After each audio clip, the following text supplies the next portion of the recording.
ತೀರ್ಪು ಏನು ಕೊಟ್ಟಿದೆ ಆ ತೀರ್ಪು ಅವ್ರಿಗೆ ರಿಲೀಫ್ ಕೊಟ್ಟಿದ್ದಾರೆ. ಯಡಿಯೂರಪ್ಪನವ್ರಿಗೆ ರಿಲೀಫ್ ಕೊಟ್ಟಿರೋದು ಒಂದು ರೀತಿ ಸಮಾಧಾನ ತಂದಿದೆ. ಉಳಿದಂಥ ನ್ಯಾಯಾಲಯದ ತೀರ್ಪೇನಿದೆ ಅದನ್ನು ನ್ಯಾಯಾಲಯದ ತೀರ್ಪನ್ನು ನಾವು ಗೌರವಿಸಬೇಕಾಗಿದೆ. ಅದನ್ನು ನಾವು ಗೌರವಪೂರ್ವಕವಾಗಿ ಸ್ವೀಕಾರ ಮಾಡಿದ್ದೀರಿ. ಅದು ಮುಂದೆ ಏನು ತನಿಖೆ ನಡೀಬೇಕೋ ಅದು ತನಿಖೆ ನಡೆಯುತ್ತೆ.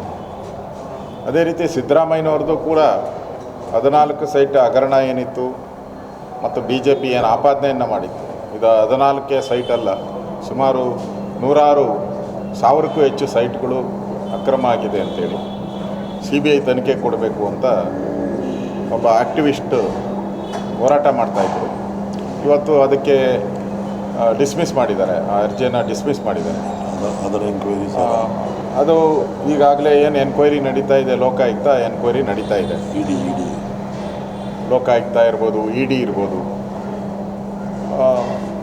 ಸದ್ಯಕ್ಕೆ ನನಗನ್ಸುತ್ತೆ ಸಿದ್ದರಾಮಯ್ಯನವ್ರಿಗೂ ಸ್ವಲ್ಪ ರಿಲೀಫ್ ಸಿಕ್ಕಿದೆ. ಆದರೆ ಎನ್ಕ್ವೈರಿ ಕೂಡ ಹಾಗೆ ನಡೀತಾ ಇರೋದ್ರಿಂದ ನಮಗೆ ಇನ್ನೂ ಭರವಸೆ ಇದೆ.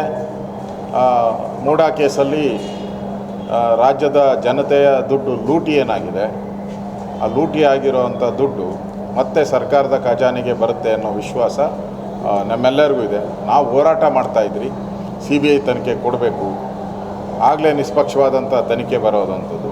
ಈಗ ಕೋರ್ಟ್ ಆದೇಶ ಮಾಡಿದೆ, ನಾವು ಕೋರ್ಟ್ ಆದೇಶನ ಒಪ್ಪಲೇಬೇಕಾಗ್ತದೆ.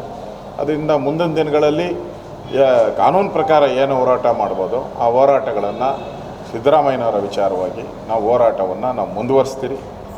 ನ್ಯಾಯ ಸಿಗೋವರೆಗೂ ನಮ್ಮ ಹೋರಾಟವನ್ನು ನಡೆಸ್ತೀರಿ. ಈಗ ಬಂದಿರೋ ಕೋರ್ಟ್ ಆದೇಶವನ್ನು ನಾವು ಒಪ್ಕೊತೀವಿ.